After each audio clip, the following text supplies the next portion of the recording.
Subscribe कीजिए scholar elite channel को और बेल आइकॉन को दबाइए लेटेस्ट एजुकेशनल वीडियो सबसे पहले देखने के लिए।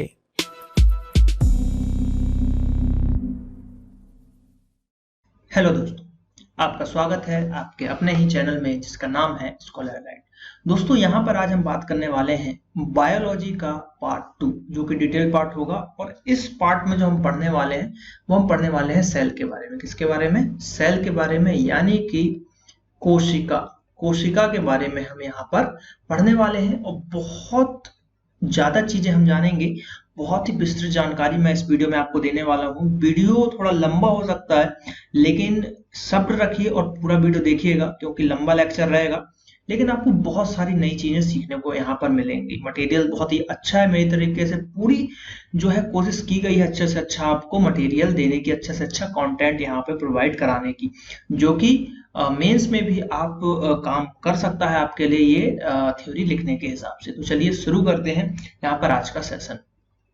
तो सबसे पहले हम बात करते हैं जो है हमारे जीवन की इकाई कोशिका। तो कोशिका को यहाँ पर जीवन की इकाई भी कहा जाता है। क्या कहा जाता है? कोशिका को जीवन की इकाई भी कहा जाता है। तो ये भी आपको याद रखना है कि जीवन की इकाई किसे कहा जाता है? कोशिका को कहा जाता है। ये क्वेश्चन भी यहाँ पर उठ जाता है, छोटे एग्जामों में ये क्वेश्चन पूछ लिया जाता है। तो देखिए, जैसे कि यहाँ पे एग्जांपल दिया गया है कि जिस प्रकार मकान छोटे छोटे ईंटों से बनता है, यानी कि अगर एक घर आप बना रहे हो तो छोटे छोटे ईंटों से एक दीवार बनेगी, छत के लिए बहुत सारी चीजें लगेंगी। तो इस तरीके से जो है एक घर को यहाँ पर तैयार किया जाता है।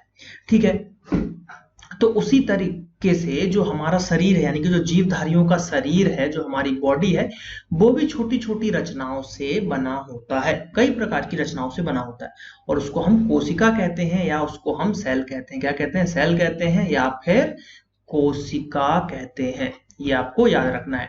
अब जीवों के शरीर में होने वाली समस्त क्रियाएं इन्हीं कोशिकाओं में संपन्न होती है, इसलिए कोशिका को जीवन की क्रियात्मक एवं संरचनात्मक इकाई कहते हैं। मोस्ट आईएमपी क्वेश्चन, जीवन की क्रियात्मक इकाई और संरचनात्मक इकाई किसे कहा जाता है? तो वो कहा जाता है कोशिका को। तो ये आपको याद रखना है, इस टाइप के क्वेश्चन यहाँ पे पूछे जाते हैं। अब चलिए थोड़ा सा हम इसकी हिस्ट्री जान लेते हैं, इसकी इतिहास को जान लेते हैं। तो कोशिका की खोज की अगर हम बात करें तो कोशिका की खोज 1665 ईस्वी में, ये डेट्स वगैरह आपको जरूर याद रखनी है। 1665 ईस्वी में सर्वप्रथम एक खनिज वैज्ञानिक रॉबर्ट हुक ने कोशिका की खोज करी।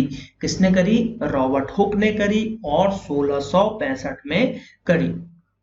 इन्होंने अपने माइक्रोग्राफिया नामक पुस्तक में सबसे पहले कोशिका का वर्णन किया। तो क्वेश्चन यहाँ से ये भी उठता है कि माइक्रोग्राफिया नामक पुस्तक किसने लिखी? तो लिखी रॉबर्ट हुक ने लिखी। ये बहुत हाई लेवल का क्वेश्चन हो गया। और कोशिका वर्ड का सर्वप्रथम या वर्णन, कोशिका चीज का सबसे पहले वर्णन किसने किया? तो रॉबर्ट हुक ने किया और माइक्रोग्राफिया नामक पुस्तक में किया। सन 1831 में 1831 में रॉबर्ट ब्राउन टाइप के एक आए, उन्होंने क्या किया? कोशिका में केंद्रक की खोज कर ली। जो रॉबर्ट हुक ने क्या किया? कोशिका की खोज करी, इसके अंदर उन्होंने एक केंद्रक न्यूक्लियस की यहाँ पे खोज कर ली। तो ये भी क्वेश्चन पूछा जाता है कि रॉबर्ट ब्राउन मतलब कोशिका में केंद्रक की खोज किसने करी? तो वो करी रॉबर्ट ब्राउन ने। अब क्या करेंगे? फ्रांसीसी वैज्ञानिक डुडार्जिन आए। क्या है? देखिए, इंग्लिश में आप डी से स्टार्ट होगा, डुडार्जिन करेंगे या फिर डुडार्जिन, आप पढ़ लो इसको। ठीक है, तो डुडार्जिन ने क्या किया? यहाँ पर 1835 ईस्वी में कोशिका के अंदर पाए जाने वाले विभिन्न पदार्थों का पता लगा लिया। उन्हें सारकोड नाम दिया। क्या दिया? उन्हें सारकोड नाम दिया। तो ये पूरी देखिए हिस्ट्री चली आ रही है, इनमें आपको बहुत सारी चीजें याद करनी पड़ेंगी, नाम और सन याद करने पड़ेंगे। 1935 में आए, उन्होंने क्या किया? उन्होंने उसके अंदर क्या क्या चीजें होती हैं उनको यहाँ पर खोज निकाला। फिर आए हुंगो वॉन आए। हुंगो वॉन मोल ने पादप कोशिकाओं में पाए जाने वाले विभिन्न पदार्थों का पता लगाया। जैसा कि हमने पढ़ा था, एक जीव कोशिका है हमारी, है ना, जो सजीवों में पाई जाती है, और एक पादप कोशिका है। क्या है? पादप कोशिका है। तो पादपों में कुछ भी पाया जाएगा तो वो इन्होंने बताया। किसने बताया? हुंगो वॉन ने बताया। अब इसके बाद क्या आया? 1840 आ गया। 1840 में पुरकिंजे नाम के व्यक्ति आए।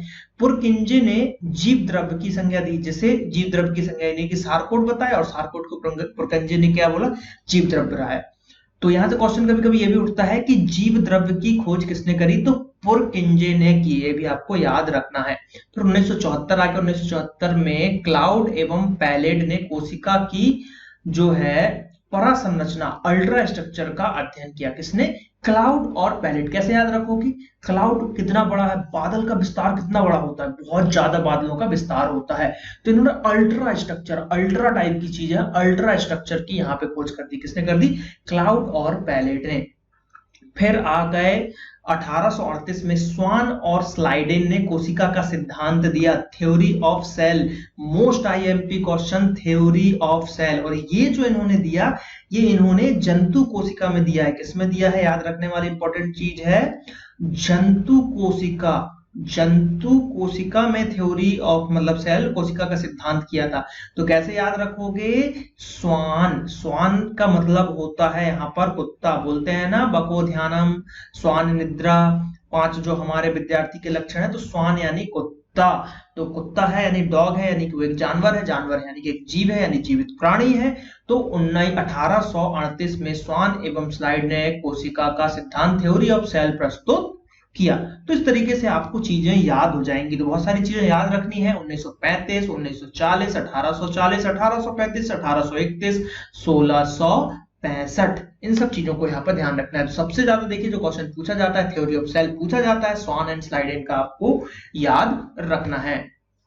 आगे बढ़ते हैं, आकृति और आकार के बारे में बात करते हैं, शेप एंड साइज।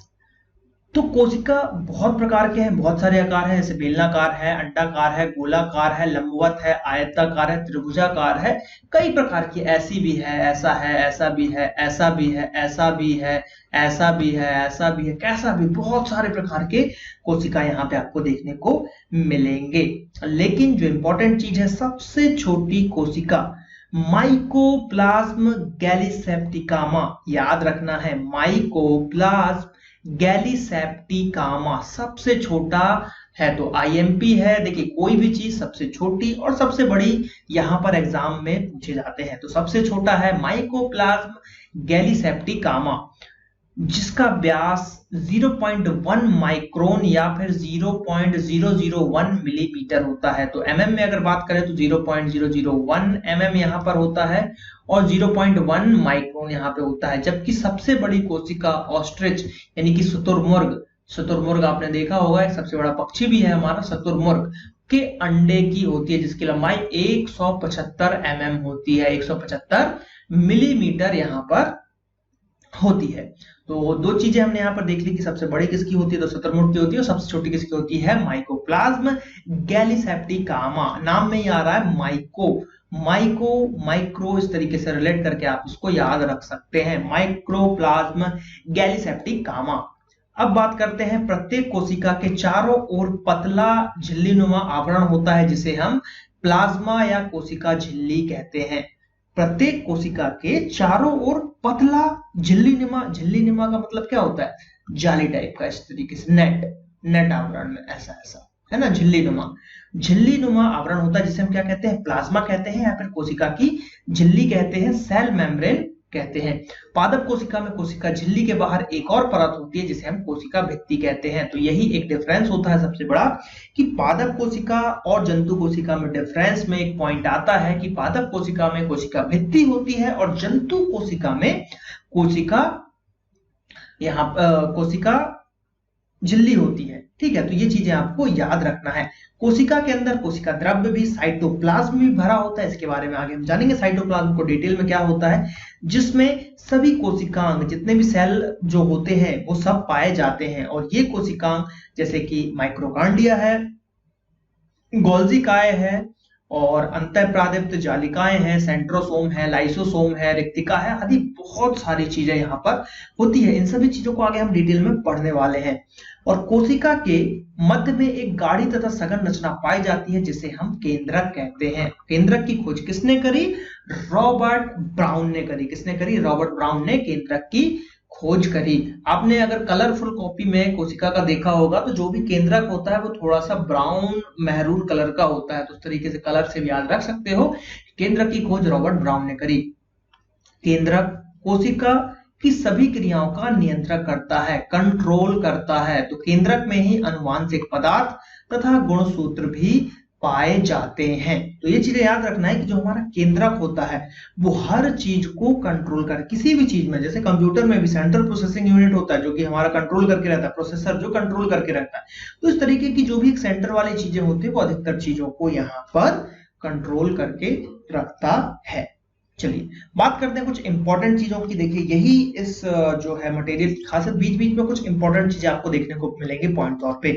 सबसे पहले कोशिका का पता किसने लगाया? रॉबर्ट हुक ने लगाया 1665 में, तथा कौन सी पुस्तक? माइक्रोग्राफिया में। बोला ल्यूवेनहॉक ने सबसे पहले उन्नत सूक्ष्मदर्शी से तालाब के जल में स्वतंत्र रूप से जीवित कोशिकाओं का पता लगाया। तो ये भी याद रखना है कि ल्यूवेनहॉक ने सबसे पहले जो है अपने सूक्ष्मदर्शी तालाब के जल में देखा। रॉबर्ट ब्राउन ने 1831 में कोशिका में केंद्रक का पता लगाया, जो जस्ट हमने पीछे देखा भी। जे.ई. पुरकिंजे ने 1839 में जीव द्रव्य का पता लगाया। कोशिका सिद्धांत वनस्पति विज्ञान शास्त्री स्लाइडेन और जंतु विज्ञान शास्त्री स्वान ने प्रस्तुत की। देखिए इसमें क्या चीजें हैं, देखिए कोशिका सिद्धांत वनस्पति विज्ञान स्लाइडेन ने करा। मैंने अभी पीछे बताया था आपको कि स्वान और स्लाइडेन ने क्या दिया है? कोशिका सिद्धांत दिया। तो स्वान का मतलब यहाँ पर आप कुत्ता रखिए, कुत्ता क्या है? एक जीव है। तो जीव को किसने दिया? जंतु विज्ञान में दिया स्वान ने, और स्लाइडेन जो है यहाँ पर स्लाइडेन ने क्या किया? वनस्पति विज्ञान दिया। तो वनस्पति कैसे याद रखोगे?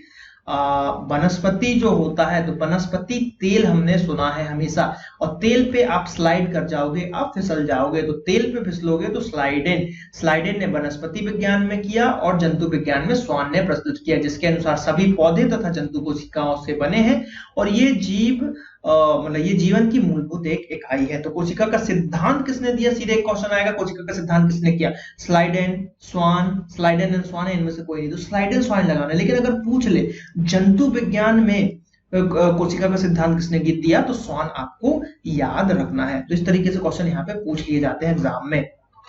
विरचोव ने इस सिद्धांत को आगे बढ़ाकर यह मत प्रतिपादित किया कि नई कोशिकाएं पूर्ववर्ती कोशिकाओं से बनती हैं। नई कोशिकाएं पूर्ववर्ती कोशिकाओं से बनती हैं। क्या करती हैं? पूर्ववर्ती कोशिकाओं से बनती हैं। तो इस तरीके से जो चीजें आपको याद, मतलब नई कोशिकाएं कैसे बनेंगी? पहले की कोशिकाओं से ही बनेगी, बनी सी बात है। चलिए अब आगे बढ़ते हैं। हम कोशिका का हमने वहां पे देखा था, अब कोशिका का हम यहाँ पे संरचना देखेंगे।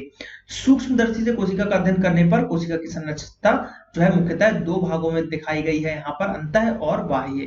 तो बाह्य कोशियों की अगर हम बात करें, आउटर सेलुलर बाउंड्री की हम यहाँ पे बात करें, तो इसमें क्या बोला गया है कि इसके अंतर्गत कोशिका झिल्ली आती है तथा कोशिका भित्ति दोनों ही आते हैं। भित्ति हो जाएगा आपका सेल वॉल, ठीक है, दीवार, जो कि होता है प्लांट में, किसमें होता है? प्लांट में होता है। और जो झिल्ली होगी वो मनुष्य के अंदर यानी कि जंतु कोशिका में पाई जाएगी। लेकिन कोशिका झिल्ली के साथ साथ कोशिका भित्ति केवल पौधों की कोशिकाओं में ही पाई जाती है, जैसा कि स्पष्ट है। जबकि जंतु कोशिका में कोशिका भित्ति का अभाव होता है तथा उसे केवल कोशिका झिल्ली पाई जाती है। तो बात करते हैं कोशिका झिल्ली की। और प्लाज्मा, देखिए सेल मेम्ब्रेन या फिर प्लाज्मा मेम्ब्रेन भी कहते हैं। सभी कोशिकाओं के चारों ओर एक अत्यंत पतली, आगे हम इमेज से इसको समझेंगे, इमेज में मैं आपको बताऊंगा, एक इमेज भी मैंने लिया हुआ है यहाँ पे। कोशिकाओं के चारों ओर, मान लीजिए ये एक कोशिका है, तो कोशिकाओं के चारों ओर एक अत्यंत पतली झिल्ली सी होती है, बहुत ही पतली एक यहाँ पर झिल्ली होती है, जो कि माइक्रोस्कोप वगैरह से आप देखेंगे तो आपको दिख जाएगी। बहुत ही पतली यहाँ पर एक झिल्ली होती है जो कि लचीली होती है और ट्रांसपेरेंट यानी कि पारदर्शी यहाँ पर होती है, जिसको हम क्या बोलते हैं? उसको हम बोलते हैं प्लाज्मा झिल्ली। क्या बोलते हैं? प्लाज्मा झिल्ली यहाँ पर उसको बोला जाता है। और कोशिका झिल्ली 3 स्तरों में बनी होती है, इसमें बाहरी तथा भीतरी स्तर प्रोटीन का तथा मध्य का स्तर जो है फॉस्फोलिपिड या फिर लिपिड भी बोल सकते हो। देखिए जैसे कि ये कोशिका है, ये कोशिका है, ठीक है, तो इसमें जो बीच में जो मटेरियल भरा रहता है इसको हम लिपिड भी बोलते हैं। क्या बोलते हैं? लिपिड भी बोलते हैं। तो जब कभी आपने देखा होगा, जब किसी को मोटापा बढ़ता है, मोटापा हो जाता है, तो ऑपरेशन कराते हैं वो, तो क्या करते हैं, ये आपके शरीर के अंदर बीच में लिपिड भर गया तो इस लिपिड के हिस्से को हटा देते हैं, तो ये चमड़ी जो है सिकुड़ के इतनी हो जाती है। तो मोटापे का जो ऑपरेशन होता है कि पेट की चर्बी काट के हटा दी, तो चर्बी में वो ही इस लिपिड को निकाल दिया जाता है। कोशिका झिल्ली जीव द्रव के बाहरी आघातों से जो है बचाकर कोशिका को एक निश्चित आकार प्रदान करता है तथा इसमें पहचान की क्षमता पाई जाती है। प्लाज्मा झिल्ली में हार्मोन्स तथा अन्य रासायनिक पदार्थों के माध्यम से सूचना का संवहन करती है और इसमें जो है विभेदकीय पारगम्यता भी पाई जाती है, जिसके कारण ये अपने अंदर से होकर विभिन्न पदार्थों का संवहन करती है। कोशिका झिल्ली प्रसलन एवं गति में भी सहायता होती है। अब देखिए, पेड़ होता है, पेड़ के आगे ये जो लगा रहता है वो कठोर होता है, जो उसकी परत होती है वो कठोर होती है, लेकिन हमारे शरीर में ये क्या करता है, देखिए ये अपने अंदर से भी चीजों को जाने देता है। कैसे? आपकी त्वचा कट जाती है तो यहाँ से ब्लड निकलने लगता है, आपकी त्वचा कट नहीं कटती है, काम करते हो गर्मी लगती है तो पसीना भी आता है। तो ये क्या करता है, अपने हिसाब से अपने विवेक से सोच के, ये जो वर्ड आया ना, इसमें विभेदकीय पारगम्यता भी पाई जाती है। गर्मी लगती है तो खून क्यों नहीं निकलने लगता, पसीना ही क्यों निकलता है, कटता है तो पसीना क्यों नहीं निकलता, खून ही क्यों निकलता है। तो ये उसमें पाई जाती है कि कब किसको भेजना है, वो अपने विवेक से, अपने बुद्धि से सोच के फिल्टर करके बाहर भेजता है। तो ये जो है इंपॉर्टेंट है कोशिका झिल्ली। अगर आप मेंस वगैरह का एग्जाम देते हैं तो उसमें यहाँ पर पूछ लिया जाता है। चलिए कोशिका भित्ति की बात करते हैं। कोशिका भित्ति में क्या मिलता है? यह कोशिका की अर्ध कठोर परतदार एवं बाह्य परत होती है और यह जीव द्रव्य का जो है यहाँ पर सावृत पदार्थ होता है। यानी कि जो पेड़ है हमारा, है ना, जो पेड़ है तो उसके देखते हैं हमेशा पेड़ के बाहर की जो पोजीशन होती है वो कठोर होती है, जिसके कारण से पेड़ जो है यहाँ पर दृढ़ खड़ा रहता है, मजबूती से खड़ा रहता है। तो क्वेश्चन अगर पूछ लिया जाए सेल वॉल का काम क्या है, तो दृढ़ता प्रदान करना, उसको स्ट्रक्चर को दृढ़ता प्रदान करता है, हवा से बचाता है, बहुत सारी चीजों से उसको बचाता है। उसके बाद अगर हम बात करते हैं आगे कि इसका निर्माण कोशिका की वृद्धि के साथ साथ ही होता है। कोशिका विभाजन, सेल डिवीजन, एक अलग से हम इसके लिए चैप्टर मतलब एक अलग से लेक्चर लेंगे, सेल डिवीजन को हम उसमें पूरा पढ़ेंगे। जस्ट इसके बाद वाला जो लेक्चर होगा वो सेल डिवीजन पे ही यहाँ पर होगा। किस समय जब केंद्रक में विभाजन होता है तब कोशिका द्रव्य में भी विभाजन प्रारंभ हो जाता है और इससे कुछ पदार्थ कोशिका के दोनों विभाजित केंद्रकों के मध्य में पट्टी के रूप में कोशिका पट्टी का निर्माण करते हैं। केंद्रक क्या होता है, किसी में भी जब विभाजन होता है तो एक केंद्रक होता है, जब इसका विभाजन होगा तो ये ऐसे दो बन जाएंगे, ठीक है ना। तो यहाँ पे क्या होगा, दो केंद्रक बन जाएंगे। तो इस तरीके से चीजों को आपको याद रखना है। कोशिका भित्ति निर्जीव पदार्थों की बनी होती है तथा विभिन्न पादप समुदायों में इसका संगठन अलग अलग होता है। कवकों, शैवालों एवं जो है विकसित हरे पौधों की भित्ति सेल्यूलोज की बनी होती है, जबकि जीवाणुओं में कुछ कवकों की कोशिका भित्ति कार्बोहाइड्रेट की बनी होती है। कोशिका भित्ति का मुख्य कार्य कोशिका द्रव्य एवं प्लाज्मा झिल्ली की बाह्य आघातों से रक्षा करना है। मेनली वही मैंने बताया, पेड़ है इसके अंदर जो भी चीज है तो उसको बाहर हवा, पानी, आग से थोड़ा बचा के रखना। तो इस तरीके से चीजें हैं। अगर देखिए ये जो डिटेल पार्ट है, डिटेल पार्ट क्या है कि इसमें इतना ज्यादा डिटेल है कि अगर आप चाहें तो इसको मेंस के लिए भी यहाँ पर यूज कर सकते हैं। तो इसलिए जो है ये सीरीज इंपॉर्टेंट है रेलवे के लिए भी, यानी कि आरआरबी के लिए रेलवे जो है, या फिर एमपीपीएससी के लिए भी यहाँ पर इंपॉर्टेंट है। बहुत सारी चीजों के लिए यहाँ पर ये इंपॉर्टेंट है। तो इस तरीके से जो है आप इसको यहाँ पर याद कर सकते हो और याद रख सकते हो, क्योंकि इंपॉर्टेंट है बड़े एग्जामों के लिए भी और छोटे एग्जामों के लिए भी। चलिए आगे बढ़ते हैं। जीव द्रव्य जो आगे हमने पीछे पढ़ा था उसको देखते हैं। जीव द्रव्य क्या होता है? प्रत्येक कोशिका में, कोशिका झिल्ली के अंदर एक प्रकार का अर्ध पारदर्शी चिपचिपा तरल पदार्थ होता है जिसको हम जीव द्रव्य कहते हैं, उसे जीव द्रव्य कहा जाता है। जीव द्रव्य को सर्वप्रथम कोर्टी नामक वैज्ञानिक ने देखा। किसने देखा? सबसे पहले किसने देखा? तो भैया कोर्टी नामक वैज्ञानिक ने देखा। इसके बाद डोडार्जिन ने इसका नाम सारकोड रख दिया। डोडार्जिन ने इसका नाम क्या, कोर्टी रखा, पहले कोर्टी नामक वैज्ञानिक ने जीव द्रव्य को देखा और डोडार्जिन ने इसका नाम क्या रख दिया? सारकोड रख दिया, किसका? जीव द्रव्य का नाम। उसके बाद पुरकिंजे ने इसे जीव द्रव्य की संज्ञा करी, यानी कि सबसे पहले देखा कोर्टी ने, ये कोई नाम नहीं दे पाए, नो नेम, ठीक है, नो नेम, नाम नहीं दे पाए। डोडार्जिन आ गए, उनने सारकोड नाम दे दिया। फिर पुरकिंजे आ गए। भैया देखो जो जैसे जैसे आता गया उसने अपने हिसाब से नाम देता गया। पोर्चक आ गए तो उन्होंने जीव द्रव्य इसका नाम दे दिया। जीव द्रव्य कोलाइडी विलयन है, ठीक है, केमिस्ट्री का टॉपिक है कोलाइडी विलयन, जिसको हम केमिस्ट्री में देखेंगे, ठीक है। कोलाइडी विलयन है जिसमें प्रोटीन, जल, लिपिड एवं अन्य दीर्घ अणु पाए जाते हैं। एक जीवित अवयव होने के कारण कोशिका में जीव द्रव का संगठन परिवर्तित होता रहता है। तो ये एक मतलब बहुत ही इंपॉर्टेंट चीज है जीव द्रव, ठीक है, प्रोटोप्लाज्म। तो आई होप ये समझ में आ रहा होगा आपको कि मैं क्या बता रहा हूँ। देखिए इसमें चीजें ऐसी हैं कि मेनली आपको याद रखना है, तो वीडियो को एक दो बार देखेंगे, नोट्स बनाएंगे, इंपॉर्टेंट नोट्स बनाते जाइए। जैसे मैंने बताया कि कोटी है, कोटी ने सर्वप्रथम देखा, तो कैसे आप याद रखेंगे कि भाई कोटी ने देखा, फिर डोडार्जन आए, डोडार्जन आए डी से, देखिए सी से C D, A B C D होता है, सी से आ गया आपका कोटी, डी से आ गया डोडार्जन, उसके बाद कौन आएगा, पुरकिंजे पी से। तो अल्फाबेटिकली भी चल रहा है, इस तरीके से भी आप लॉजिक लगा सकते हो। देखिए इंस्टेंट ट्रिक जो बोलते हैं ना, ट्रिक प्रोवाइड करो, ट्रिक प्रोवाइड करो।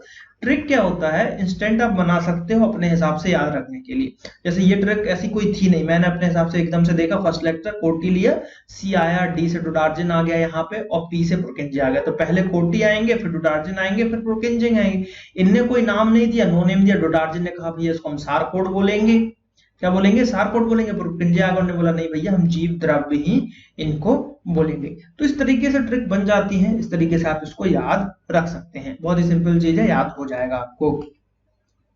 तो ये है यहाँ पर इमेज, ये हमने जो देखा ये है पादप कोशिका और ये है जंतु कोशिका। बहुत सारी चीजें देखिए, सब चीज लगभग सेम होती हैं, थोड़ी थोड़ी चीजें अलग होती हैं। देखिए माइक्रोकॉन्ड्रिया दोनों में मिलेगा, गोल्जिका दोनों में मिलेगा, रिक्तिकाएं मिलेंगी, कोशिका झिल्ली मिलेगा, केंद्रक, केंद्रक झिल्ली, गुणसूत्र, अंतःस्रावी जो है जालिका, राइबोसोम, कोशिका द्रव्य, ये सब मिलेंगे। अलग क्या है, हरित लवक, एक लवक और कोशिका भित्ति।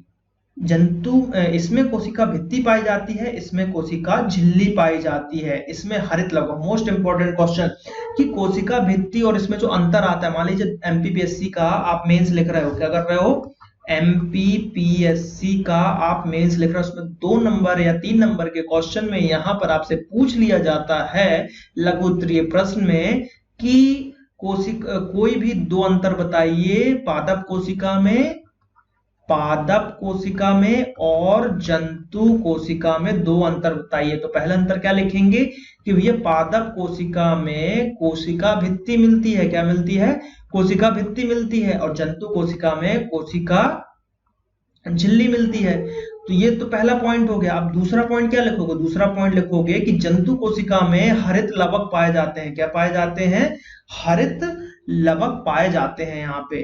तो ये आपको लिखना है क्या कि हरित लवक पाए जाते हैं और जंतु कोशिका में हरित लवक नहीं पाए जाते हैं, ठीक है। अब इसमें देखिए और क्या क्या पाए जाते हैं, जैसे कि यहाँ पर अगर हम बात करें लाइसोसोम हमारे जंतु कोशिका में मिलता है, यहाँ पर तार केंद्रित हमारे जंतु कोशिका में मिलता है। ये कुछ कोशिकाओं के हमने आकार लिखे, जैसे रुधिर कोशिका है, त्वचा कोशिका है, ये है पैरामीशियम है। पैरामीशियम तो आप बचपन से देखते आ रहे होंगे, हम इसको क्या बोलते थे, चप्पल, ठीक है। चप्पल की आकृति का डिजाइन ये बचपन में हमने खूब बनाया है कि भैया चप्पल बना दो, चप्पल की आकृति का, इसको क्या बोलते हैं, पैरामीशियम बोलते हैं। तो बचपन में आपने पढ़ा होगा 9th 10th क्लास में, अब तो और जल्दी बताने लगे होंगे, हम लोग के समय में 9th 10th में ये टॉपिक आता था पैरामीशियम। और ये 101% जिस 10th जैसे बोर्ड का एग्जाम होता है तो 10th बोर्ड में ये क्वेश्चन आता ही था 5 to 8 मार्क्स तक। तो बिल्कुल इसको रट के जाते थे, इसका डायग्राम, इसकी कार्यविधि, ये कैसे कैसे काम करता है। तो वही है हमारी 8वीं 9वीं 10वीं की ही साइंस है जो कि आज के एग्जामों में पूछी जाती है। थोड़ा सा चेंज है, उसको पूछने का तरीका बदल गया है और लिखने का भी तरीका बदल गया है। तो अगर बचपन से अच्छे से पढ़ाई कर रहे हैं, लेकिन उस समय हमारे पास इतना माइंड हमारा डेवलप होता नहीं है, तो अगर उसी समय से हम तैयारी करें तो हमको कंपटीशन की तैयारी करने की जरूरी नहीं है, डायरेक्ट हम स्कूल कॉलेज के बाद एग्जाम पास कर सकते हैं।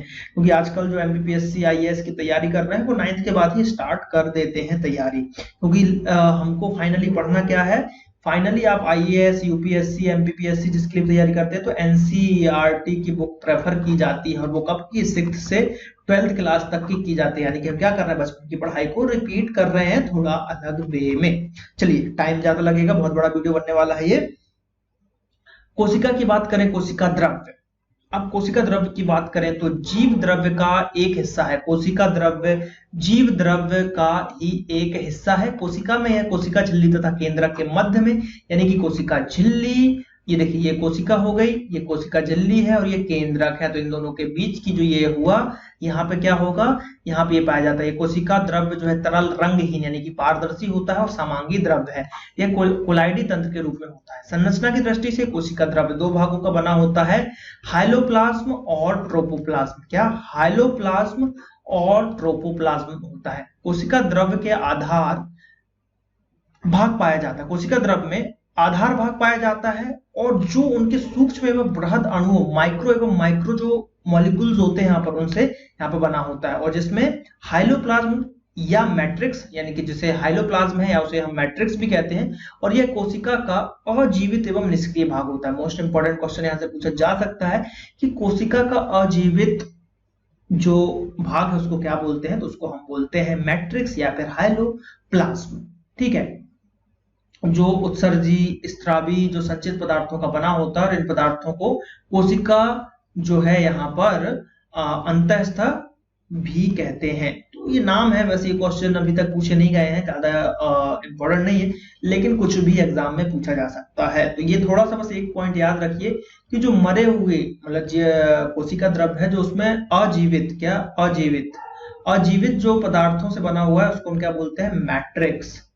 क्या होता है? मैट्रिक्स। आपने मैट्रिक्स मूवी अगर देखी होगी, हॉलीवुड की मूवी है, बहुत पुरानी मूवी है, बहुत सारे पार्ट हुए थे, तो उसमें अधिकतर जो है लोग मर ही जाते हैं। तो उस तरीके से आप इसको याद रखेंगे, कितने सारे लोग उसमें मरते हैं। चलिए बात करते हैं आगे क्या है। अब कोशिका द्रव्य में बिखरी हुई विभिन्न जीवित व्यवस्थित रचनाओं को अलग अलग रूप से कोशिकांग तथा सम्मिलित रूपों से ट्रोफोप्लाज्म कहते हैं। क्या बोलते हैं? ट्रोफोप्लाज्म कहते हैं। यह कोशिका द्रव्य का जीवित एवं सक्रिय भाग होता है। क्या होता है? कोशिका द्रव्य का यहाँ पर जीवित होता है और सक्रिय भाग होता है। देखिए, एक भाग अगर मरा हुआ था तो दूसरा भाग जीवित होगा, बनी सी बात है। तो हमको ये पढ़ने की भी जरूरत नहीं है। हमने देखा कि भैया मैट्रिक्स मरा हुआ है, तो जो बगल में जो दूसरा बच गया हमारे पास ट्रोफोप्लाज्म, वो जिंदा ही होगा, बनी सी बात है। हमेशा इस तरीके से लॉजिक लगा के आपको सोचना पड़ेगा। ये अगर ये हिस्सा मैं नहीं भी लगाता, इसमें नहीं भी यहाँ पर टाइप करके लिखता, तो ऑटोमेटिक आपको समझना चाहिए कि अगर एक भाग जीवित है तो दूसरा भाग यहाँ पर मरा हुआ, मृत ही उसको किया जाएगा। ठीक है, अब इसके अंदर कई सारी चीजें जैसे माइक्रोकांडियल लाइसोसोम है, राइबोसोम है, गोल्गी काई इत्यादि जितने भी हमने उस इमेज में देखे थे, उन सभी को हम वन बाय वन यहाँ पर देखते जाते हैं। माइक्रोकांडिया की हम यहाँ पर बात करते हैं। माइक्रोकांडिया की बात करें तो ये देखो, माइक्रोकांडिया क्या है, यहाँ पर अपने जो है जंतु कोशिका में भी पाया जाता है। यहाँ पर अगर हम बात करें तो पादप कोशिका में भी पाया जा रहा है। अब इसमें क्या क्या चीजें आती हैं, देखिए बहुत सारी थ्योरी लिखी है, बहुत बड़ा थ्योरी लिखा हुआ है। देख के हमको डरना नहीं है कि थ्योरी यार इतनी बड़ी थ्योरी है, क्या है कैसे। थ्योरी लिखी है, मेंस वगैरह देना है तो अगर आप निकालते हैं प्री मेंस में, ये बहुत अच्छे से काम आएगा थ्योरी लिखने में। तो देखिए, माइक्रोकांडिया की बात करें सबसे पहले तो यहां से सर्वप्रथम कोलीकर ने 1880 में से कीटों को रेखित पेशियों के कण के रूप में देखा। फिर 1882 में फ्लेमिंग ने इसे फेला नाम दिया तथा 1912 में रिंग सबरी के बेर वाला, ठीक है, रिंग सबरी ने इसका संबंध श्वसन से स्थापित किया। ठीक है, अब मेनली माइक्रोकांडिया क्या है, ये पावर देता है। आपको याद रखना है माइक्रोकांडिया क्या है, ये पावर देता है, इसलिए इसको हम क्या बोलते हैं, पावर हाउस भी कहते हैं। सबसे इंपॉर्टेंट क्वेश्चन देखिए, अभी तक जो ट्रेडिशन में चल रहा है एक ही क्वेश्चन आता है, पावर हाउस। ठीक है, पावर हाउस किसे कहते हैं, तो पावर हाउस माइक्रोकांडिया का कहते हैं। खोज किसने करी, तो मेनली जो एग्जाम में आता है फ्लेमिंग आता है। क्या आता है, फ्लेमिंग आता है। तो कैसे याद रखोगे, फ्लेम यानी आग, आग यानी क्या, पावर। इस तरीके से याद रखो, फ्लेम यानी क्या, यहाँ पर आग, आग यानी क्या, पावर। इस तरीके से आप इसको याद रख सकते हो। श्वसन से रिलेटेड है, क्या है, श्वसन से रिलेटेड है। ठीक है, आप समझ गए। चलिए अब बात करते हैं और क्या चीजें हैं इसके अंदर। देखिए, जो मैं इसका सार बता रहा हूं, इतना ज्यादा डिटेल जो है पढ़ सकते हैं, आप खुद भी पढ़ सकते हैं, इसको पढ़ के बताने की जरूरत नहीं है। जो जो चीजें हैं इंपॉर्टेंट इसमें से मैं बता रहा हूं। सबसे पहले फ्लेमिंग ने किया है खोज, पावर हाउस इसको कहते हैं। अब पावर हाउस क्यों कहते हैं वो थोड़ा सा जानना है, जो कि हम यहाँ से जानते हैं।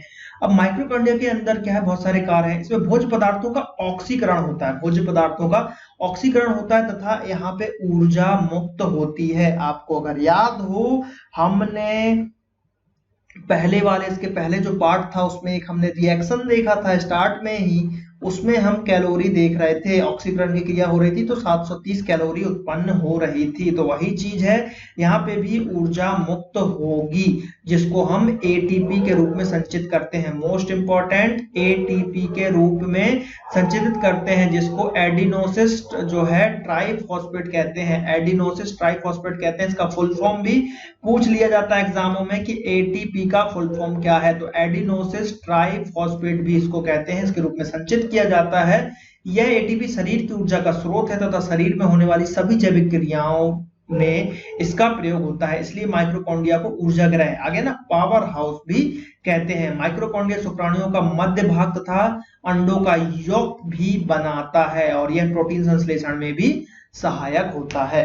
तो भैया याद रखना है आपको कि एटीपी का रहता है, एटीपी का फुल फॉर्म क्या होता है, एडिनोसिस ट्राइफॉस्फेट होता है। ठीक है, तो चीजें याद रखनी आपको अच्छी रहेंगी एग्जाम के दृष्टि से। चलिए लवक पे आ गए, जो हमने बताया था आपको लवक के बारे में पढ़ना है। तो प्लास्टिड, अधिकांश पौधे तथा प्रकाश संश्लेषण करने वाले कुछ जंतु की कोशिका में, कोशिका द्रव में छोटी छोटी गोल संरचनाएं होती है जिन्हें हम लवक कहते हैं। ये ऐसी चीज है जो कि जंतु कोशिका में नहीं पाई जाती। क्या? जंतु कोशिका में नहीं पाई जाती। तो ये आपको याद रखना है कि जंतु कोशिका में ये नहीं मिलता है। और लवक सामान्यतः जो है यहाँ पर 3 प्रकार के होते हैं। अवर्णी लवक होता है, हरित लवक होता है और वर्णी लवक होता है। क्वेश्चन पूछ लिया जाता है सीधे सीधे, लवक के टाइप कितने होते हैं? तो 3 टाइप होते हैं। अवर्णी लवक होता है, हरित लवक होता है और यहाँ पर वर्णी लवक भी होता है।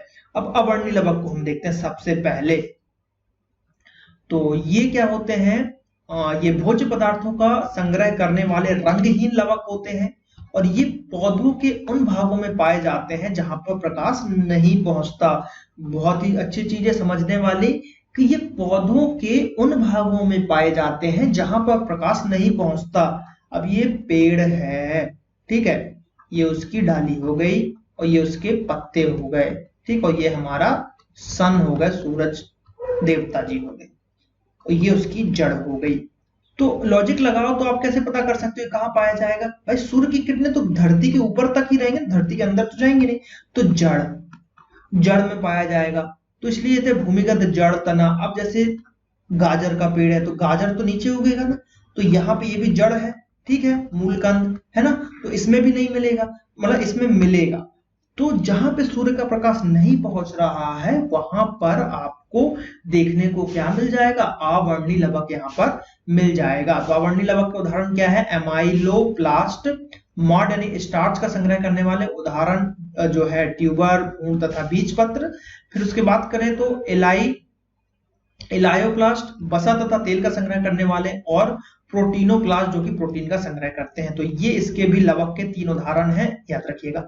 अब आते हैं हरित लवक। हरित लवक जो होते हैं वो कलर देते हैं, इसको कैसे याद रखेंगे चलिए देखते हैं। हरित लवक नाम से ही आपको याद हो रहा होगा, हरित हरित हरा, हरा एक कलर है। चलिए देखते हैं, यह अत्यंत महत्वपूर्ण लवक है, सभी पौधों में हरे पौधे में पाया जाता है। हरित लवक हरे पौधे में पाया जाएगा और प्रकाश संश्लेषण की क्रिया में बहुत बड़ा योगदान होता है हरित लवक का। इसी से जो हमारे पेड़ पौधे हैं सभी खाना बनाते हैं। हरित लवक में पर्णहरित पाया जाता है, ठीक है, क्लोरोफिल पाया जाता है, और पर्णहरित में मैग्नीशियम पाया जाता है। क्या पाया जाता है? मैग्नीशियम पाया जाता है, जो कि प्रकाश संश्लेषण के लिए उत्तरदायी है। और पर्णहरित की उपस्थिति के कारण ही पत्तियों का रंग हरा होता है।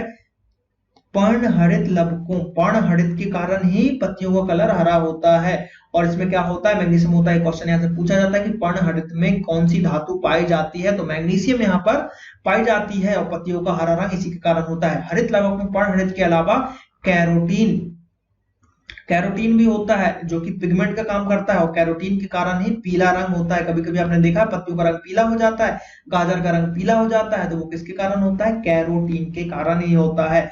तो कैरोटीन के कारण ही इनका रंग पीला हो जाता है। एवं जैंथोफिल नामक सहायक वर्णक को हम क्या बोलते हैं? पिगमेंट बोलते हैं ना। चूने में पिगमेंट मिलाइए और मनचाहा रंग पाइए, ये ऐड आपने सुना होगा। क्या? चूने में पिगमेंट मिलाइए और मनचाहा रंग पाइए। तो ये वही चीज है भैया, पिगमेंट जो है कलर का काम करता है। तो पत्तियों का रंग पीला होने के कारण उसमें कैरोटीन का निर्माण होता है। तो जो पत्तियों का रंग पीला होता है वो कैरोटीन के कारण होता है। ये क्वेश्चन ऐसे पूछा जाता है।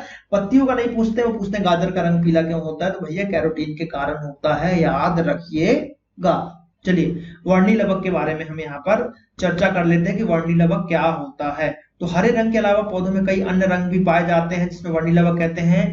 ये लवक सामान्यतः फलों के छिलके एवं फूलों में पाए जाते हैं। लवक पौधे में कई महत्वपूर्ण कार्य होते हैं जैसे प्रकाश संश्लेषण, भोजन संग्रह, बसामलों का संग्रह, संश्लेषण और पौधों को रंग प्रदान करना। तो वर्णी लवक भैया देखो लाल लाल, पीले, हरे, नीले, कई प्रकार के आजकल फूल फल आने लगे हैं।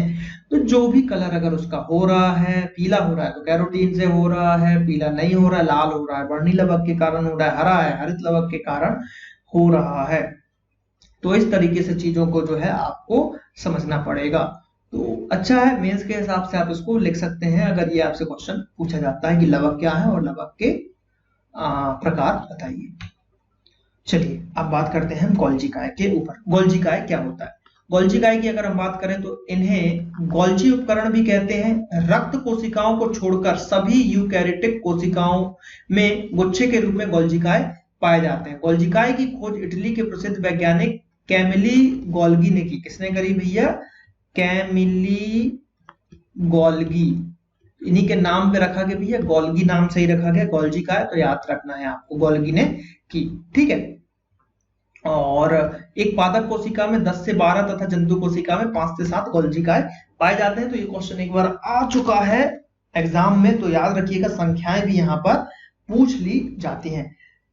गोल्जी काय झिल्ली की बनी दोहरी इकाइयां होती हैं जो कि एक खाली स्थान पर, मतलब एक खाली स्थान होने के द्वारा एक दूसरे को अलग स्थित होती हैं। ठीक है। विभिन्न कोशिकाओं में इसकी संख्या एवं आकार भिन्न भिन्न होते। देखिए नॉर्मल बता दिया कि 7 से जो है 8 यहाँ पे होती है, लेकिन अब मान लीजिए कोई कोशिका छोटी है कोई कोशिका बड़ी है तो थोड़ी संख्या बढ़ जाएंगी, छोटी वाले में कम रहेंगी। तो इस तरीके से आपको याद रखना है। इसके कई प्रकार के देखिए कार्य भी हैं, कैसे कार्य होते हैं और क्या क्या होते हैं। स्त्रावी पदार्थों का निर्माण करना। स्त्रावी ग्रंथि क्या होती है? जो हमारे स्वेट ग्लैंड्स होते हैं, पसीना बाहर निकलता है, ये सब चीजें, तो इनका निर्माण किया जाता है गोल्जी काय के द्वारा। ये कोशिका भित्ति एवं लाइसोसोम का भी निर्माण करते हैं। अगर कोशिका भित्ति की अगर हम बात करें तो कोशिका भित्ति यहाँ पर सेल वॉल की बात की जा रही है, तो ये किसमें आ जाएगा भैया?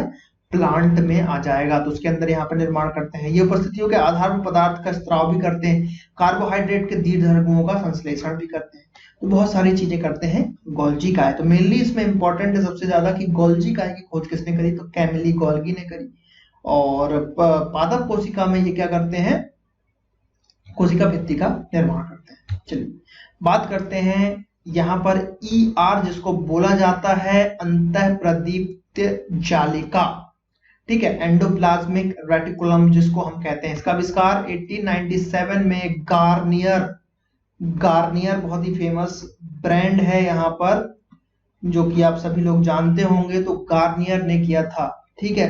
अब इसको कैसे याद रखोगे? गार्नियर का फेस वॉश आप लगा रहे हो। देखिए मैं कोई प्रोडक्ट का यहाँ पर प्रचार नहीं कर रहा हूँ, जस्ट याद कराने के लिए आपको ट्रिक या एग्जांपल बता रहा हूँ। गार्नियर का आपने फेस वॉश लगाया, आपकी जो है अंदर की ऊर्जा जग गई कि यार अब तो मैं स्मार्ट दिखूंगा, अब मेरा चेहरा जो एकदम दीप्यमान हो जाएगा और एकदम प्रकाशित हो जाएगा। तो किसने खोज करी भैया? अंतःप्रदीप जो है अंतःप्रदीव्य जालिका। ठीक है। इस तरीके से हिंदी में ही ट्रिक बन पाएंगी क्योंकि इंग्लिश में इसका कोई मेल नहीं हो रहा है गार्नियर के साथ। इन्होंने खोज किया। अब ER शॉर्ट फॉर्म हम ER में ही इसको करते, इतना लंबा नाम लेने की जरूरत नहीं है। ER खोखली नालिकानुमा ट्यूब होती है। तो खोखली होती है भैया, बचपन में हमने पढ़ा है, खोखली ट्यूब जिसको हम बेलन बोलते थे। क्या बोलते थे? बेलन बोलते थे मैथ्स में, बेलन है ना, खोखला बेलन। क्या बोलते थे? खोखला बेलन। खोखला बेलन जिसका क्षेत्रफल बोला जाता था कि खोखले बेलन का आयतन, खोखले बेले का आयतन। ठीक है। खोखले बेले, बहुत दिनों से मैथ्स जो है पढ़ा नहीं है और ना पढ़ा है इसलिए भूलता जा रहा हूं। तो आयतन, खोखले बेलन का आयतन बताइए। इसके फॉर्मूले याद ही नहीं होते थे, कैसे निकालना है ना। तो उस तरीके से तो ये वही ट्यूब है जिसके अंदर गाढ़ा द्रव्य भरा होता है। अब खोखला बेलन है लेकिन इसके अंदर गाढ़ा द्रव्य भरा हुआ है। ठीक है। और ये प्लाज्मा झिल्ली तथा केंद्रक झिल्ली के मध्य कोशिका द्रव में फैली हुई है। ईआर जो है ये क्या करता है, विषाणु, जीवाणु, नीले हरे शैवाल तथा स्तनधारियों की लाल रक्त कणिका आरबीसी, लाल जो है रेड ब्लड सेल को छोड़कर सभी कोशिकाओं में पाया जाता है। तो क्वेश्चन यहाँ से क्या उठ सकता है कि किन में नहीं पाया जाता, तो स्तनधारियों में अगर हम बात करें आरबीसीज में नहीं पाया जाता ईआर। ठीक है, ईआर दो प्रकार के होते हैं, खुरदरा और एक चिकना। सिंपल, स्मूथ है हो गया और रफ हो गया, खुरदरा और चिकना। इसकी सतह चिकनी होती है इसलिए इसको चिकना कहते हैं। इन पे राइबोसोम नहीं पाए जाते, यानी कि जो चिकना है उस पे राइबोसोम नहीं पाए जाएंगे और जो खुरदरा होगा उस पे राइबोसोम पाए जाएंगे। तो चिकना होता है, इस पे राइबोसोम नहीं पाए जाते और ये उन कोशिकाओं में पाए जाते हैं जिनमें प्रोटीन संश्लेषण कम या बिल्कुल नहीं होता। तो क्वेश्चन यहाँ से ये उठ सकता है कि जो कोशिका में प्रोटीन नहीं पाया जाता है वहां पर कौन सा ईआर होता है या कौन सा ईआर उसको कहते हैं, तो उसको हम बोलते हैं चिकना। अब जहां पे प्रोटीन पाया जाएगा, प्रोटीन संश्लेषण होगा, वहां पर हम उसको खुरदरा बोल देंगे। तो वो हो गया आपका रफ वाला, सेकंड नंबर। इसकी सतह खुरदरी होती है क्योंकि इसकी सतह पर राइबोसोम पाए जाते हैं और ये प्रोटीन संश्लेषण करने वाली कोशिकाएं कहलाती हैं। अब कार्य क्या है, कोशिका को यांत्रिक सहारा देना भैया, ठीक है, प्रोटीन संश्लेषण करना, ये जो दो हिस्सा है ये प्रोटीन से ही रिलेटेड चीजें हमने बताई अभी।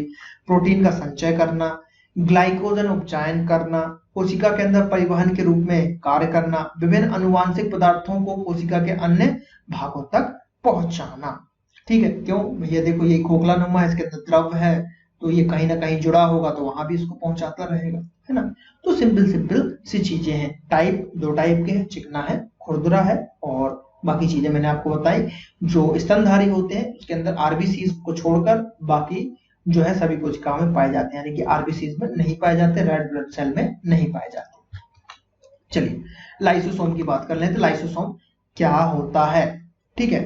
तो लाइसोसोम का जो यहाँ पे हिंदी अर्थ बता रहा है पाचक काय, ठीक है। लाइसो यानी पाचक और सोम यानी काय यहाँ पर बोला जा रहा है। लाइसोसोम जो है इकाई झिल्ली की बनी एक अंडाकार या गोलाकार रचना होती है, यानी कि ऐसा बोल सकते हो या ऐसा भी बोल सकते हो, जिसमें पाचक एंजाइम होते हैं। क्या होते हैं, पाचक एंजाइम होते हैं, याद रखिएगा, पाचक एंजाइम होते हैं, पाचक एंजाइम होते हैं।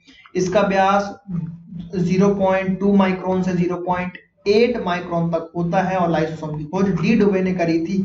बहुत ही अच्छा इसका तरीका है याद करने का, डी डुबे, ठीक है, डुबे है नॉट दुबे है, ठीक है। डूबे यानी कि डूब गए, तालाब है, तालाब के अंदर डूब गए या किसी खाई के अंदर कूद गए तो डूब के मर गए, यानी इसमें आप डूब के मर जाओगे, डूब के मर जाओगे लाइसोसोम में। इसलिए इसको क्या बोलते हैं, इसको हम आत्महत्या की थैली भी बोलते हैं। अधिकतर लोग क्या करते हैं, जाके नदी तालाब में कूद जाते हैं, कुआं में कूद जाते हैं तो डूब के मर जाते हैं, तो उसको हम आत्महत्या की थैली भी बोलते हैं। और इसी से आप इसको याद कर सकते हो। दो क्वेश्चन यहाँ पे हो गए, लाइसोसोम की खोज किसने करी, तो डी डुबे ने करी, और आत्महत्या की थैली भी किसको कहा जाता है, वो कहा जाता है लाइसोसोम को। बस लाइसोसोम से अभी तक यही क्वेश्चन बस पूछे गए हैं भैया, किसने खोज करी और इसको क्या कहा जाता है, किसने खोज करी और इसको क्या कहा जाता है, ये चीजें यहाँ पर बोलते हैं। इसको क्या बोलते हैं, सुसाइड वेसल्स यहाँ पर बोली जाती है। तो बाकी चीजें देखते हैं इसमें क्या है। लाइसोसोम में लगभग 24 प्रकार के एंजाइम पाए जाते हैं,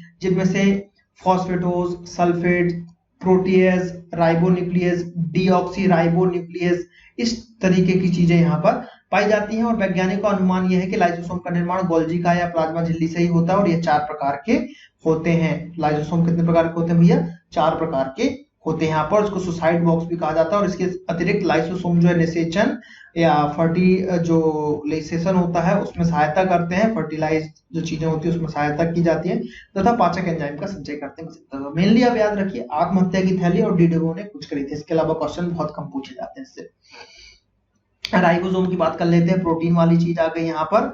इसका सर्वप्रथम जो विस्तार पूर्वक अध्ययन जो है पैलेड ने करा था। किसने करा था, पैलेड ने करा था। ये हमने क्लाउड और पैलेड हमने पढ़ा था अभी जो है शुरुआत में, अगर आपको याद हो। क्लाउड और पैलेड हमने पढ़ा था कि कोशिका का बृहत अल्ट्रा स्ट्रक्चर जो है किसने किया था, क्लाउड एंड पैलेड ने किया था। तो ये वही वाले पैलेड है जिन्होंने राइबोसोम के बारे में बताया और उन्होंने किया।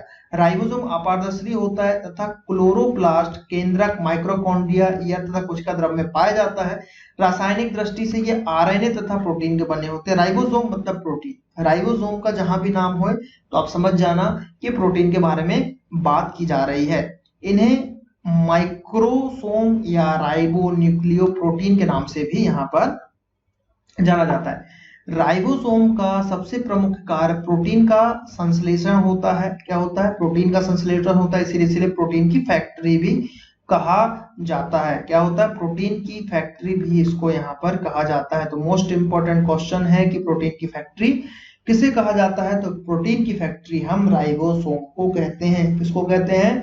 राइबोसोम को यहाँ पर प्रोटीन की फैक्ट्री भी कहा जाता है। तो मोस्ट इंपॉर्टेंट क्वेश्चन यहाँ से बन सकता है कि राइबोसोम को क्या कहते हैं? प्रोटीन की फैक्ट्री। चलिए बात करते हैं सूक्ष्मकाय की। सूक्ष्मकाय क्या होती है? थैलेनुमा संरचना होती है जो पादप तथा जंतु कोशिकाओं के कोशिका द्रव में बिखरी हुई पाई जाती है। इनमें से कुछ विशेष प्रकार के एंजाइम से युक्त मैट्रिक्स से भरा होता है और इनका निर्माण गोल्जी काय, एंडोप्लाज्मिक रेटिकुलर यानी जिसको हम ईआर बोलते हैं, प्लाज्मा झिल्ली से होता है। और कोशिका में पाई जाने वाली सूक्ष्म काओं के उदाहरण होते हैं प्रोक्सिसोम, स्फेरोसोम, लोमोसोम, ट्रांसोसोम, ग्लाइकोऑक्सीसोम इत्यादि। सब में क्या आ रहा है? सोम सोम सोम सोम सोम, सोमरस यहाँ पे बोला जा रहा है। तो ये चीजें एक बार देख लीजिए। इससे क्वेश्चन ऐसे नहीं पूछे गए हैं लेकिन फिर भी एक बार पढ़ना चाहिए। तारक केंद्र की बात कर लेते हैं। कुछ पौधे तथा सभी जंतु कोशिकाओं में केंद्रक के बाहर गोल्जिकाय से लगी एक कलाविहीन कणिकानुमा संरचना होती है जिसे हम तारकाय कहते हैं। और तारकाय में समकोण पर स्थित दो बेलनाकार संरचनाएं होती है जिन्हें हम तारकेंद्र कहते हैं। तारकेंद्र, तारकाय और तारकेंद्र दोनों ही कोशिका विभाजन में सहायता होती है। तो मेनली जब हम कोशिका का डिवाइड होगा, सेल डिवीजन होगा, ठीक है, सेल डिवीजन होगा यहाँ पर, तो उसमें ये मदद करते हैं। तो उसको इतना ऐसा याद रखना है। कोशिका विभाजन में इनमें से कौन मदद करता है? माइक्रोकॉन्ड्रिया, लाइसोसोम, केंद्रक या फिर तारकेंद्र। तो सहायता करता है तारकाय और तारकेंद्र दोनों ही कोशिका विभाजन में सहायता करते हैं। कुछ इंपॉर्टेंट है, किसने किस चीज की खोज करी? हरित लवक। हरित लवक की खोज करी है सिम्पर। किसने करी है? सिम्पर। कार्य लिखे हुए कार्य आप पढ़ सकते हैं। हरित लवक सिम्पर ने खोज करी। माइक्रोकांडिया की खोज किसने करी? कॉलिकर। कॉलिकर ने माइक्रोकांडिया की खोज करी। अंतर्जालिका की खोज किसने करी? पोर्टर ने करी। गोल्जिकाई की खोज कैमिलो गोल्जी ने करी है। कोशिका भित्ति की खोज रॉबर्ट हुक ने करी है। कोशिका भित्ति सबकी खोज रॉबर्ट हुक ने करी है। जीव द्रव्य की खोज पुरकिंजे ने करी। कोशिका झिल्ली तथा तरल जो है उसकी खोज सिंगर एवं निकोलसन ने करी है। ठीक है। क्वांटम सोम, राइबोसोम, ये सब किसने करी है? पार्क एवं पोन। ठीक है। तारकाय की खोज टी बोबरी ने करी है। लाइसोसोम की खोज डीडोबे ने करी है। प्रोक्सीसोम की खोज जो है टॉलबर्ट ने की है। सूक्ष्म नलिकाएं की खोज डी रॉबर्ट्स ने करी है। केंद्रक की खोज रॉबर्ट ब्राउन ने करी है। केंद्रिका की खोज फोंटाना ने करी है। गुणसूत्र की खोज बाल्डेयर ने करी है। अब देखिए बता देता तो सिर्फ देखिए आप कह रहे होंगे कि सिर्फ इन्हें पढ़ दिया। अब इसमें से इंपॉर्टेंट चीजें हैं वो आप याद रखो। हरित लवक की खोज किसने करी? सिम्पर ने करी, याद रखना है। माइक्रोकॉन्ड्रिया की खोज किसने करी? कॉलिकल ने करी, याद रखना है। गोल्जिकाय किसने करी? कैमिलो गोल्जी ने करी, याद रखना है। कोशिका भित्ति रॉबर्ट हुक ने करी, याद रखना है। जीव द्रव्य की खोज किसने करी? पुरकिंजे ने करी, याद रखना है। इनको नहीं भी याद करेंगे तो चलेगा। लाइसोसोम की खोज किसने करी? डीडोबो ने करी। आत्महत्या की थैली, डूब जाओगे मर जाओगे, आत्महत्या की थैली, इनको नहीं करेंगे चलेगा। केंद्रक की खोज किसने करी? रॉबर्ट ब्राउन ने करी, याद होना चाहिए। केंद्रिका भी याद होना चाहिए, आजकल ये पूछा जा रहा है चुका है। फोंटाना, केंद्रिका की खोज फोंटाना ने करी। और गुणसूत्र की खोज करी बाल्डेयर। बाल्डेयर आपको याद होना चाहिए। गुणसूत्र की खोज किसने करी? बाल्डेयर ने करी। तो मेनली जो इसमें याद करने वाले हैं 1 2 3 4 5 6 7 8 9 चीजें आपको याद रखनी है। हरित लवक सिम्पर, माइक्रोकांडिया कॉलिकर, गोल्जिकाय कैमिलो गोल्जी, कोशिका भित्ति रॉबर्ट हुक, लाइसोसोम डीडुबे, केंद्रक रॉबर्ट ब्राउन, केंद्रिका फोंटाना, गुणसूत्र बाल्डेयर। बाल्डेयर ने खोज करी किसकी? गुणसूत्र की खोज करी बाल्डेयर ने। चलिए बात करते हैं हम यहाँ पर केंद्रक के बारे में कि भैया केंद्रक अब क्या है। बहुत देर से सुन रहे थे, रॉबर्ट ब्राउन ने खोज करी, आखिर है क्या केंद्रक? कोशिका द्रव में एक गोल एवं चपटी या अंडाकार संरचना पाई जाती है जिसे हम केंद्रक कहते हैं। केंद्रक कोशिका का सबसे महत्वपूर्ण अंग है और यह कोशिका में होने वाली समस्त जैविक क्रियाओं का नियंत्रण करता है। कोशिका में समस्त जैविक क्रियाओं का नियंत्रण करता है, इसलिए इसे कोशिका का नियंत्रण कक्ष भी कहते हैं। मोस्ट आईएमपी क्वेश्चन, कोशिका का नियंत्रण कक्ष, कंट्रोल रूम ऑफ सेल किसे कहा जाता है? तो कंट्रोल रूम ऑफ सेल कहा जाता है केंद्रक को। किसको कहा जाता है? केंद्रक को कहा जाता है या फिर कहते हैं। साधारणतः कोशिका में केवल एक ही केंद्रक पाया जाता है, परंतु कुछ कोशिकाओं में दो या दो से अधिक केंद्रक भी देखने को यहाँ पे मिल जाएंगे। केंद्रक की सर्वप्रथम खोज कब की भैया? 1831 में। डेट भी याद रखनी है, रॉबर्ट ब्राउन ने करी। केंद्रक का आकार सामान्यतः जो है यहाँ पर 1/1 मतलब 1000 mm होता है, यानी कि कितना हो गया? एक जीरो काटा, पॉइंट आया, एक जीरो काटा, एक और जीरो आया, एक जीरो काटा, एक और जीरो आया, यानी कि 0.001 यहाँ पर mm में पाया जाता है। से लेके 1/2 मिलीमीटर तक यहाँ पर हो सकता है। स्तनधारियों की लाल रक्त कणिकाओं में केंद्रक नहीं पाया जाता। फिर इंपॉर्टेंट, स्तनधारियों की आरबीसी में, रेड ब्लड सेल में केंद्रक नहीं पाया जाता, और इसमें लाइसोसोम भी नहीं देखने को बहुत जो लाइसोसोम के अलावा जो एक चीज और थी जो हमने आपको बताई थी वो नहीं पाया जाता है। ठीक है, और जो चीज मैंने बताई है, मैंने क्या बताई है कि आरबीसीज में केंद्रक के अलावा, एक क्वेश्चन है, केंद्रक के अलावा क्या नहीं पाया जाता? क्या नहीं पाया जाता है? तो ये आप कमेंट करके हमको बताएं, क्योंकि अब भी जस्ट हमने 2 स्लाइड पहले यहाँ पे बताया हुआ था। तो कमेंट करके बताएं कि आरबीसीज में एक और चीज है जो क्या नहीं पाया जाता है, तो फटाफट कमेंट करके बताइए। केंद्रक जो है साधारणतः 4 भाग होते हैं केंद्रक के। ठीक है, तो यहाँ पर क्या क्या बताया जा रहा है? केंद्रिका झिल्ली होती है, केंद्रक के चारों एक पतली सी झिल्ली होती है जिसको हम केंद्रक झिल्ली कहते हैं, कैरियोथीका भी कहा जाता है। प्रत्येक की मोटाई जो है 75 mm से 90 mm तक होती है, और दोनों झिल्लियों के मध्य रिक्त स्थान भी पाया जाता है।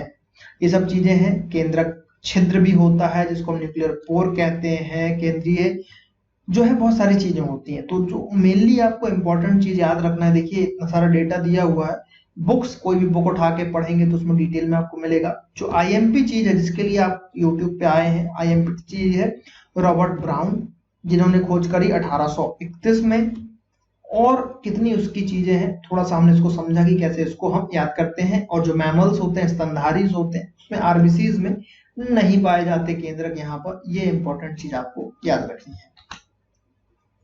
अब जो केंद्रकीय द्रव है, थोड़ा सा हम देखिए, ये है केंद्रक। केंद्रक की सूक्ष्म संरचना आप देख सकते हैं। केंद्रक कुछ इस टाइप का, इसके अंदर बहुत सारी चीज, अंतर प्रदीप जालिका है ना, हेटेरोमेटिक है, केंद्रिका है। केंद्रिका जिसकी खोज किसने करी थी? फोंटाना ने करी थी। ये जो मैंने अभी बताया था, फोंटाना, उनने खोज करी थी। केंद्रक छिद्री है, द्रव्य है, राइबोसोम इसमें मिलेगा, है ना, बहुत सारी चीजें आपको देखने को मिल जाएंगी।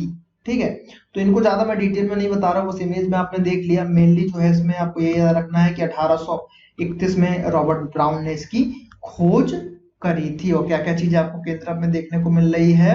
केंद्रिका देखने को मिल रहा है, केंद्रिका छिद्र देखने को मिल रहा है, केंद्रीय द्रव मिल रहा है, राइबोसोम मिल रहा है, जो प्रोटीन की फैक्ट्री जिसको कहा जाता है। तो मेनली इसमें यही है, पतली पतली जालियां होती हैं, झिल्लक होते हैं, उसका केंद्रिका होता है। अब देखिए केंद्रक है, केंद्रक के अंदर भी जो सेंटर होगा उसको हम केंद्रिका बोलेंगे। केंद्रक की खोज रॉबर्ट ब्राउन ने करी, केंद्रिका की खोज फोंटाना ने करी। किसने करी? फोंटाना। तो इसी तरीके से आपको याद रखना है कि केंद्रक है, केंद्रक के अंदर एक जो मतलब जो एक यहाँ पर ये सेल है, सेल के अंदर जो केंद्रक इतना बड़ा, केंद्रक के अंदर जो केंद्रक है ना, तो उसको हम फोंटाना कहते हैं, और उसको हम केंद्रिका कहते हैं, और उसकी खोज फोंटाना ने करी। इस तरीके से चीजें आपको याद रखना है। चलिए आगे बढ़ते हैं। जंतु कोशिका और पादप कोशिका में अंतर जो कि देख लेते हैं क्या क्या बोल रहा है। कोशिका भित्ति, जंतु कोशिका में कोशिका भित्ति नहीं होती, पादप कोशिका में होती है। कोशिका का विभाजन के समय मध्यपट का निर्माण नहीं होता, जबकि कोशिका के विभाजन के समय मध्यपट का निर्माण होता है। क्लोरोप्लास्ट हमारे पास नहीं होता जंतु कोशिका में, और क्लोरोप्लास्ट जो है पादप कोशिका में पाया जाता है, जो कि प्रकाश संश्लेषण के समय कार्बोहाइड्रेट से अपना भोजन बनाते हैं। लाइसोसोम इसमें होता है, और लाइसोसोम आपका पादप कोशिका में भी लाइसोसोम नहीं मिलेगा। सेंट्रोसोम जो है उपस्थित होता है तथा कोशिका विभाजन में सहायक करता है। सेंट्रोसोम यहाँ पर पादप कोशिका में देखने को नहीं मिलेगा। रिक्तिका की बात करते हैं तो रिक्तिका यहाँ पर अनुपस्थित होती है तथा या उपस्थित होने पर बहुत ही छोटी होती है। पूर्ण विकसित रिक्तिका पाई जाती है। तो 6 अंतर हमने देख लिए। देखिए इसी तरीके से ये जो है तरीका है आपके मेंस वगैरह में लिखने का, कि आप विशेषताओं के आधार पर उसको बांटे। पहली विशेषता हमने ली भैया कोशिका भित्ति है तो इसमें नहीं होता, इसमें होता है। अगर आप ये नहीं भी लिखेंगे चलेगा, लेकिन अगर कोई ये व्यक्ति लिखता है तो उसको ज्यादा नंबर मिलने वाले हैं। चलिए केंद्रक के कार्य पढ़ लेते हैं। जो हमने केंद्रक पढ़ा था, केंद्रक के कार्य क्या होते हैं। तो केंद्रक कोशिका का नियंत्रण कक्ष होता है, कंट्रोल रूम होता है, और यह सभी कोशिकाओं में पाई जाने वाली समस्त क्रियाओं का नियंत्रण करता है। ये तो हमको पता ही है। यह कोशिका वृद्धि को नियंत्रित करता है तथा कोशिका विभाजन में महत्वपूर्ण भूमिका निभाता है। कोशिका की वृद्धि करता है, कोशिका विभाजन में महत्वपूर्ण भूमिका निभाता है। यह आरएनए का निर्माण करता है। आरएनए का फुल फॉर्म पूछा जाता है, राइबोन्यूक्लिक एसिड बोला जाता है इसको। और अगर हम बात करें अनुवांशिकी की, तो अनुवांशिकी गुणों को वहन करने वाले क्रोमोसोम तथा जीन केंद्रकों में पाए जाते हैं, जो इन गुणों को एक पीढ़ी से दूसरे पीढ़ी तक यहाँ पर ले जाते हैं। तो ये चीजें याद रखनी है, मेनली पूछा जाता है। कंट्रोल सेंटर किसको कहा जाता है, तो कंट्रोल सेंटर जो है केंद्रक को कहा जाता है। चलिए अब कोशिका के प्रकार की बात कर लेते हैं। सिर्फ 2 प्रकार की कोशिका यहाँ पे बताई गई है। कोशिकाओं के प्रकार, टाइप्स ऑफ सेल्स की अगर हम बात करें तो प्रोकैरियोटिक कोशिकाएं यहाँ पर बताई गई हैं और यूकैरियोटिक कोशिकाएं बताई गई हैं। तो इसमें क्या क्या होता है, प्राथमिक एवं अविकसित कोशिकाएं होती हैं। ये क्या होती हैं, प्राथमिक होती हैं और अविकसित कोशिकाएं होती हैं। इसमें केंद्रक के चारों ओर केंद्रक कला का अभाव होता है और इन कोशिकाओं में कई महत्वपूर्ण कोशिकांग जैसे क्लोरोप्लास्ट होते हैं, ठीक है, लाइसोसोम होते हैं, गोल्जिकाए होते हैं, माइक्रोकॉन्ड्रिया होते हैं, सभी चीजों का अभाव होता है। ठीक है, जीवाणु, विषाणु, जीवाणु भोजी तथा नीलहरित शैवालों में प्रोकैरियोटिक कोशिकाएं पाई जाती हैं। तो ये क्वेश्चन यहाँ पर पूछा जाता है। अब यूकैरियोटिक कोशिकाओं में क्या होता है, इसमें सभी चीज होंगी। केंद्रक होगा, केंद्रिका झिल्ली होगा, है ना, कोशिकांग पाए जाएंगे, सेंट्रोसोम तथा केंद्रिका पाई जाएगी। सेंट्रोसोम और केंद्रिका, केंद्रिका कौन सी, यानी कि केंद्रक के अंदर भी केंद्रक, ठीक है। पूर्ण विकसित कोशिका होगी, सेल्यूलोज की बनी होगी। जीवाणु, नीलहरित शैवाल और जीवाणु भोजों के अतिरिक्त सभी जीवों में ये पाई जाती है। तो मेनली याद रखना है आपको कोशिका के टाइप में। तो आई होप ये वीडियो अच्छा लगा होगा। थोड़ा सा लेंथी वीडियो है, लेकिन अगर पूरा आपने देखा होगा तो आपको जरूर अच्छा लगा होगा। बहुत सारी चीजें आपको जानने को मिली होंगी जो आपने, हो सकता है अगर अभी अभी तैयारी स्टार्ट किया हो तो पहली बार भी आपने कौन सुना हो, या फिर जो पढ़ भी रहे हो तो बहुत सारी नई चीजें आपको सीखने को मिली होंगी। तो अगर वीडियो अच्छा लगा तो लाइक कीजिए, कॉमेंट करके बताइए, जो क्वेश्चन पूछा है उसका यहाँ पर जवाब दीजिए मेरे को, और देखते रहिए। ज्यादा से ज्यादा लाइक कीजिए, कमेंट कीजिए, शेयर कीजिए चैनल को और वीडियोस को देखिए। और जल्द ही हम ऐसे ही बड़े बड़े वीडियोस पढ़ेंगे। देखिए ये जो इस बार का जो ये सेशन आया है, ऐसे ही बड़े बड़े वीडियो मिलेंगे आपको, 1-1.5 घंटे के लेक्चर मिलेंगे। और जल्द से जल्द हम पूरा जो है बायो को निपटा देंगे। 10-20 लेक्चर के अंदर में पूरा हम बायो यहाँ पर निपट जाएगा और बहुत अच्छे से बायो में आप मार्क्स खींच सकते हैं यहाँ पर एनटीपीसी के एग्जाम में। चलिए मिलते हैं अगले वीडियो में। थैंक यू, जय हिंद, जय भारत।